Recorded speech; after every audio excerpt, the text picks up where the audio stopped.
Possible bang matrace natin ang tao na nagtatago sa isang fake o troll account? Hinamon ko ang isang cyberbully sa isang game. Sabi ko, bigyan niya lang ako ng 365 days deadline at hahanapin ko ang exact location niya. I will look for you. I will find you.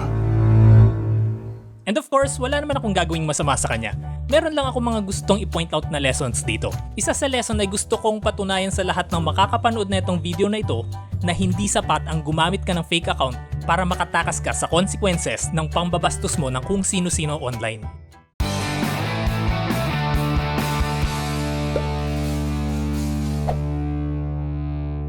What's up peeps? This is Garawi, ang bukod tanging Pilipino na may ganyang pangalan. Maraming tao na ginagawang hobby ang mang-away ng kung sino-sino dito sa social media. Malakas ang loob nila kasi either fake account ang gamit nila or confident sila dahil nakalock ang profile nila. Meron kasi tayong tinatawag na online disinhibition effect. Ito yung phenomenon kung saan nakakaramdam ang tao ng lesser accountability or lesser takot sa mga consequences ng mga actions nila online dahil sa mga factors like you can't see me, you don't know me, and many more. Dahil dito sa online disinhibition effect, nagkakaroon ng tao ng tendency na magbago ng personality compare sa totoong buhay. On the good side, may tinatawag na benign disinhibition. Ito yung mas nagiging open ka at nakakapag-share ka sa mga hindi mo kakilala at nagiging bridge ito para magkaroon ka ng new friends at nakakatulong din ito na gumaan ang pakiramdam mo. On the bad side naman, meron ding tinatawag na toxic disinhibition. Ito naman ay kung saan nagiging toxic ang isang tao, kasama na dito ang nagiging cyberbully sila. Ayon sa statistics, 41% ng internet users ay nakaranas na ng online harassment at ang nagiging epekto nito sa mga biktima ay ang pagbaba ng self-esteem, pagkawalan ng gana sa mga activities, pagkawalan ng gana sa pagkain, and lack of sleep. In other words, nakakaapekto na ito in both mental and physical health ng mga biktima ng cyberbullying. May mga cases din na nauuwi ito sa depression and sometimes ang mga adolescents na biktima ng cyberbullying ay 2.07 times more likely to have depressive symptoms compared sa mga hindi pa nabiktima ng cyberbullying. At ang worst, they are 2.5 times more likely to have suicidal ideation than others. In other words, ang mga cyberbullies ay may chances na indirectly nakakapatay na ng tao, pero nakakaligtas lang sila sa consequences ng mga pinaggagawa nila habang nagtatago lang sila sa likod ng kanilang fake or lock account. Pero what if may way para ma-reveal ang pagkatao nila? Will that stop someone from being a cyberbully? Well, let's find out. First, we need a subject sa experiment na ito. And lucky for us, may natagpuan akong qualified volunteer. Alam niyo na ang kalakaran ko dito sa page na ito, di ba? Basta wala kang modo, automatic itratrato na kitang guinea pig and volunteer sa aking future experiments and contents. Wala akong idea kung troll account itong gamit na itong creature na ito, pero one thing is for sure, isa siya sa perfect candidate sa experiment nating ito. Kasi, una, nakalock ang profile niya. Pangalawa, marami na ang binabastos na itong creature na ito sa page ko na ito. Mapababae man o matanda, wala siyang pinipili. He's doing this for 3 months already with 74 comments as of making of this video. So I guess it's about time na putulan ko na ng sungay ang creature na ito. First, I asked him, ready ka ba sa consequences ng mga ginagawa mo? This question served as a warning sa kanya. Pero, hindi siya makasagot ng diretsa. I just love the smell of fear. May takot pa rin pala ang tao na ito. Hindi pala siya gaya ng sinusubukan niyang i-portray sa comment section na matapang siya na tipong kaya niyang batukan lang ang kung sino. It is called dissociative imagination. Isa ito sa factor ng online disinhibition effect kung saan nakakapag-create ang isang tao ng another personality niya online. Yung feeling na parang nasa role-playing game ka lang at fictional character mo lang yung dinadala mo. Gaya ng pwede kang magpanggap na mayaman, malakas o matapang ka online kahit loser ka lang pala in real life. Inulit ko ang tanong pero iniiwasan niya talaga ito. So I made a deal.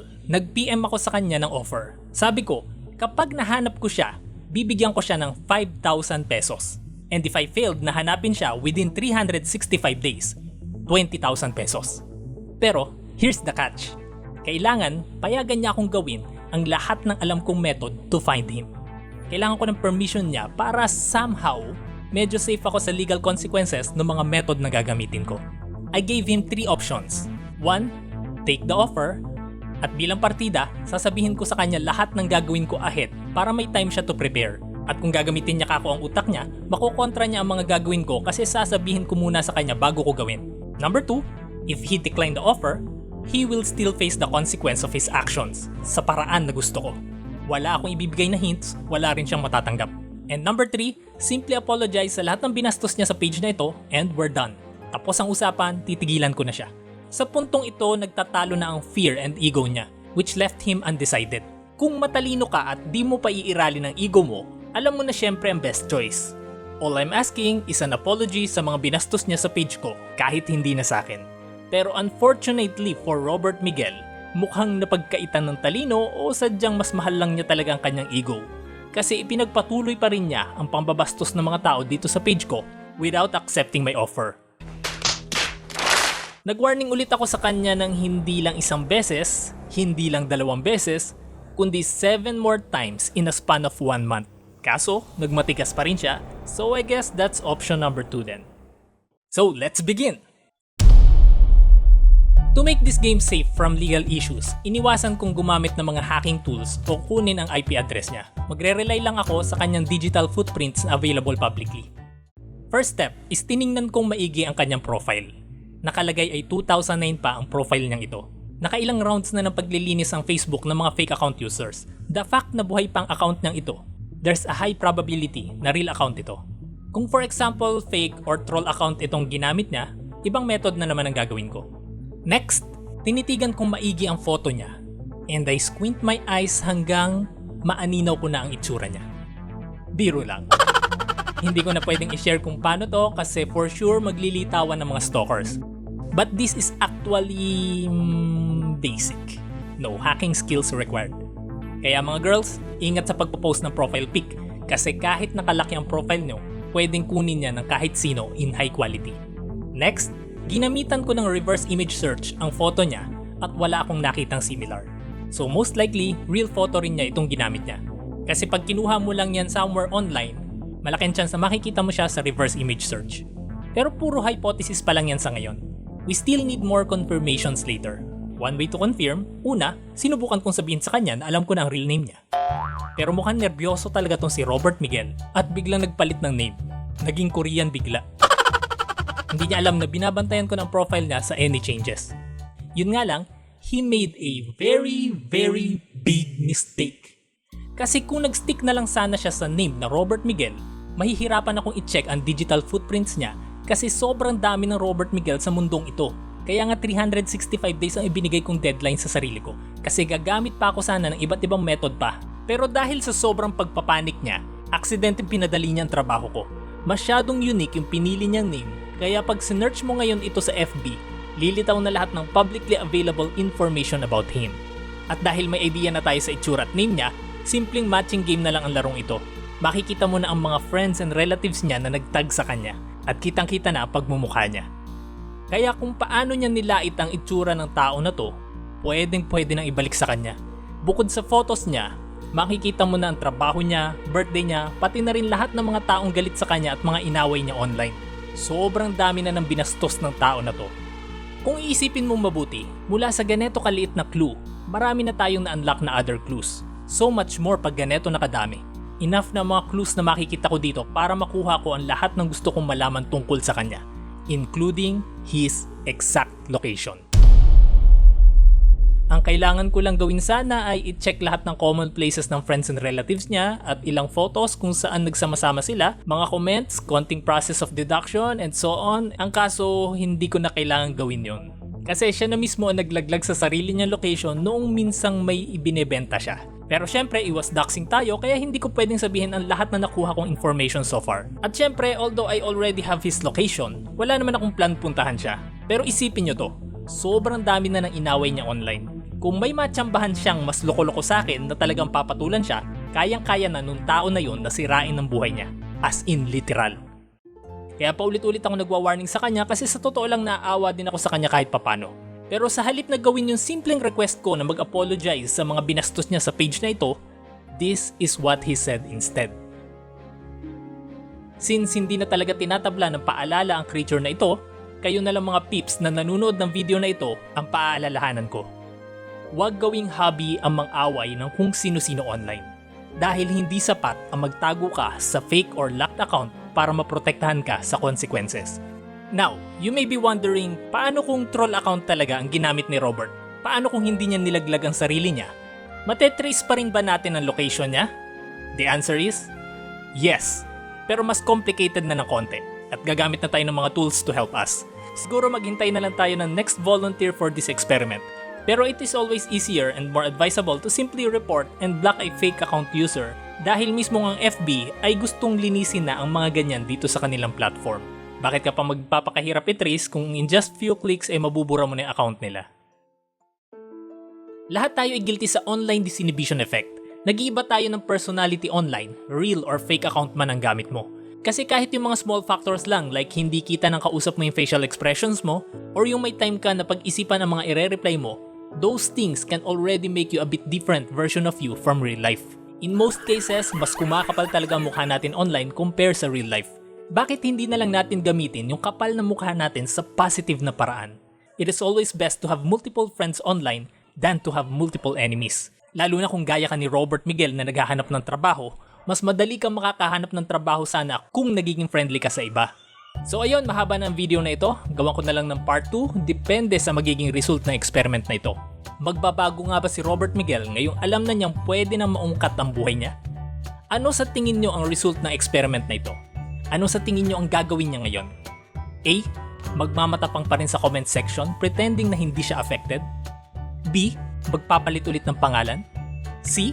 Hindi na magpaparamdam? D. Magdedemanda? E. Mag-a-apologize? Or F. Paki-comment ang hula nyo. If hindi niya pa rin pipiliin na mag-apologize, ang masasabi ko lang ay, this is just the beginning. Papunta pa lang tayo sa juicy part. Dahil sa part 2, magugulat kayo sa malalaman nyo. Pero kung mag-a-apologize naman siya, gaya nga ng sinasabi ko, willing akong i-take down ang video na ito kahit pa pinaghirapan ko na itong gawin. So, Mr. Robert Miguel Balin, alias Don Mix, of San Jose del Monte, Bulacan, the choice is yours. Ego or apology. Adios.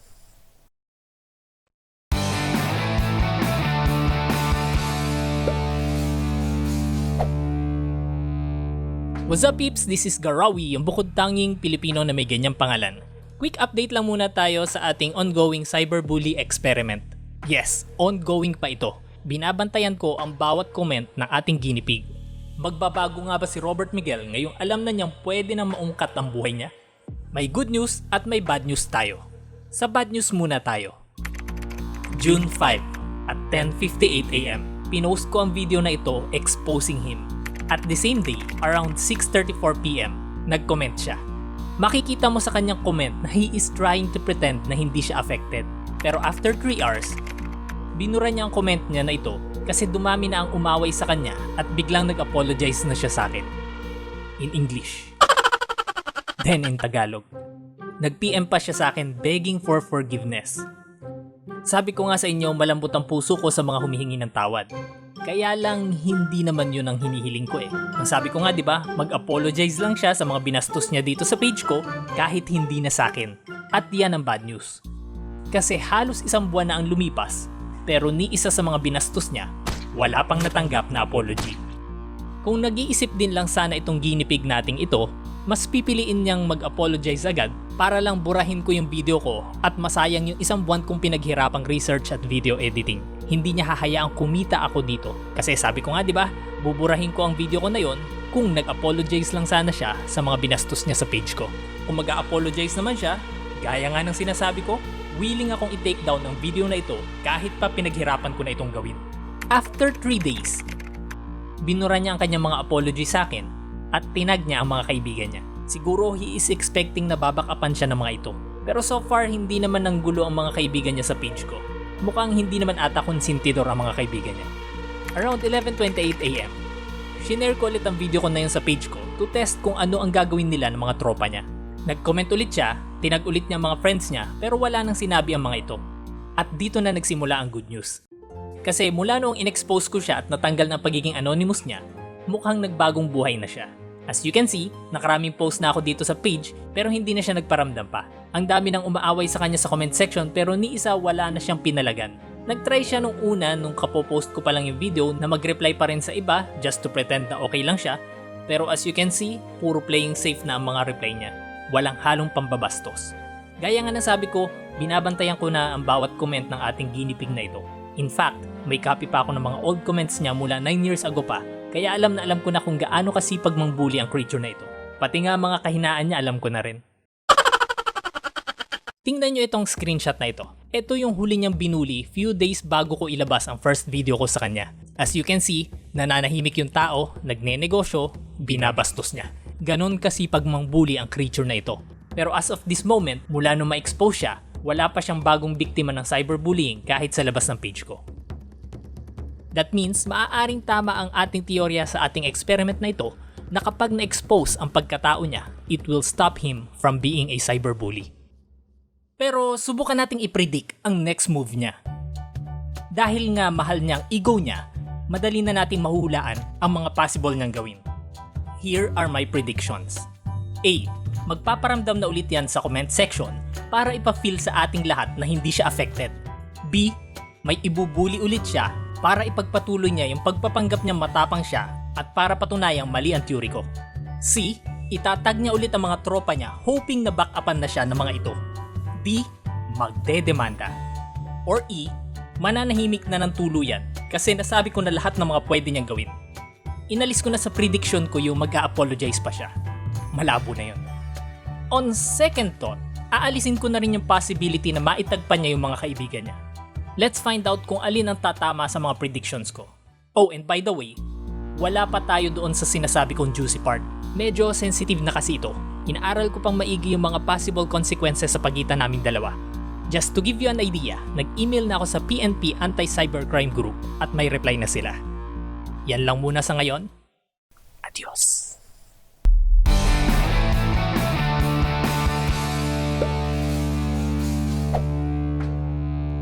What's up peeps? This is Garawi, ang bukod tanging Pilipino na may ganyang pangalan.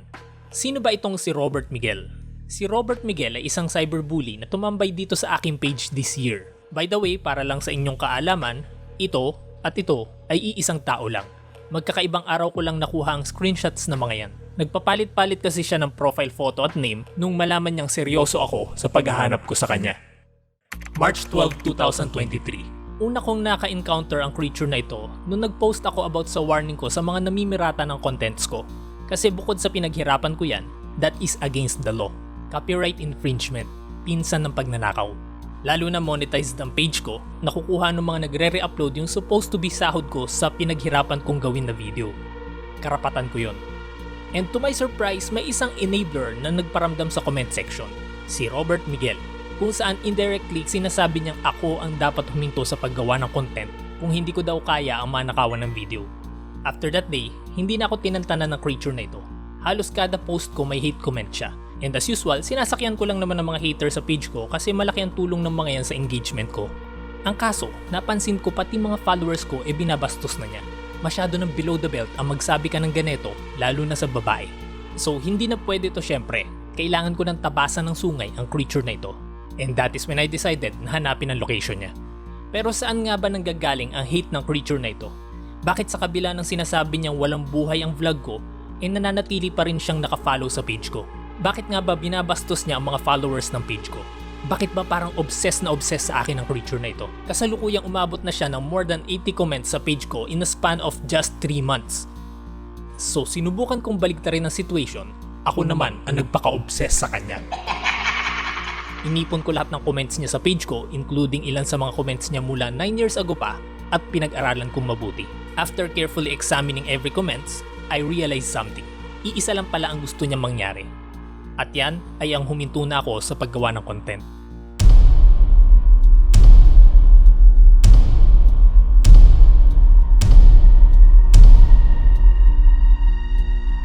Pero dahil hindi niya ako magawang pahintuin, ibinaling naman niya sa mga followers ko ang galit niya.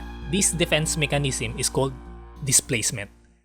Displacement is a defense mechanism identified in psychoanalytic theory, originally proposed by Sigmund Freud. It involves redirecting emotions or impulses from their original target to a substitute target.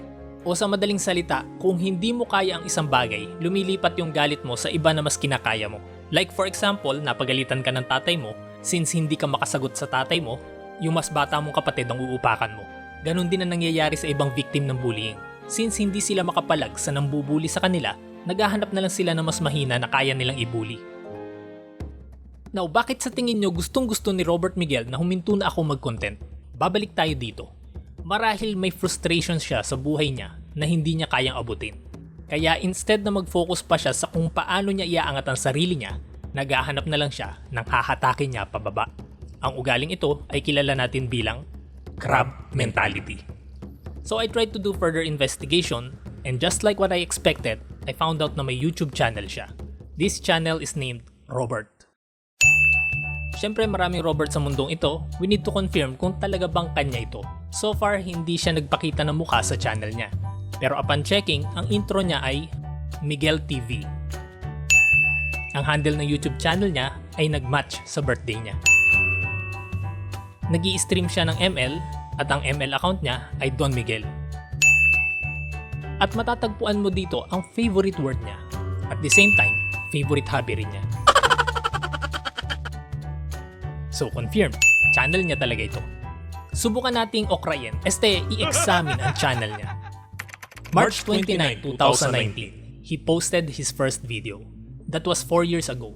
Halos magkasunod lang pala kaming naging content creator. Nauna lang ako sa kanya mag-vlog ng few months. Yun nga lang as of this moment, umabot na ng 200,000 ang followers ng Facebook page ko and almost 10,000 sa YouTube. Habang sa kanya naman, as of this moment, ay meron na siyang, drumroll please, 3 subscribers. So I guess somehow magkaka-idea na tayo kung saan nanggagaling ang hate. Sa totoo lang, medyo nakakaawa na malaman na sa dami ng kaibigan niya, 3 lang ang sumuporta sa kanya. Hindi ata nila pinanood man lang para makita ang kanyang please like and subscribes. Pero seryoso, I now understand kung bakit pinupuntirian niya ang mga followers ng page ko. Next, just like me, marunong din pala siya mag-animate. Kaya siguro hindi niya maiwasang i-compare ang sarili niya sa akin kasi isa akong animator by profession. Marahil frustrated animator si Robert Miguel.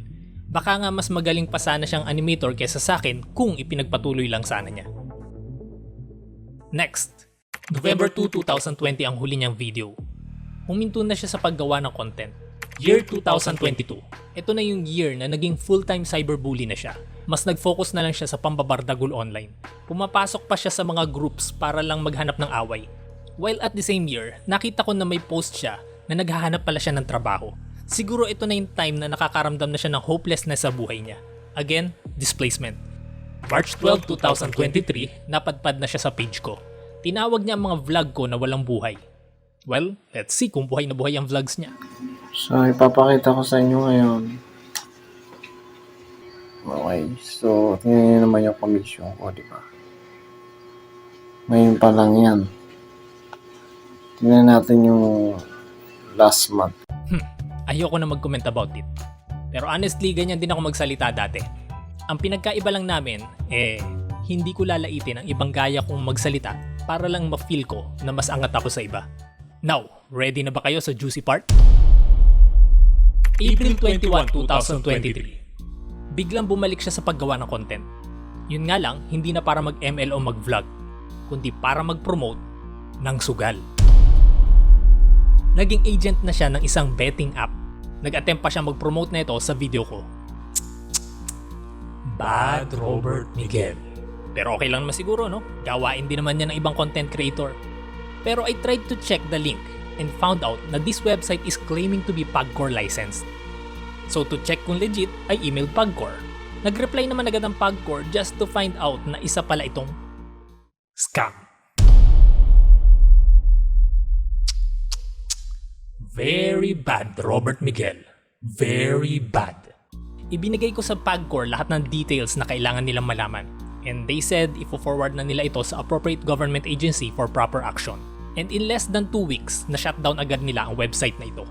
Ang problem lang is based sa video ni Robert Miguel, mukhang may mga nabiktima na ata. This month, ayun yung pinaka-total na kinita ko. ngayong buwan. Banda kayo. Diba? Yan yung mga invite ko. Yan. So, nireport ko naman ito sa PNP Anti-Cybercrime Group at nag-reply din naman agad sila. Alam niyo na siguro kung saan papunta ang kwentong ito.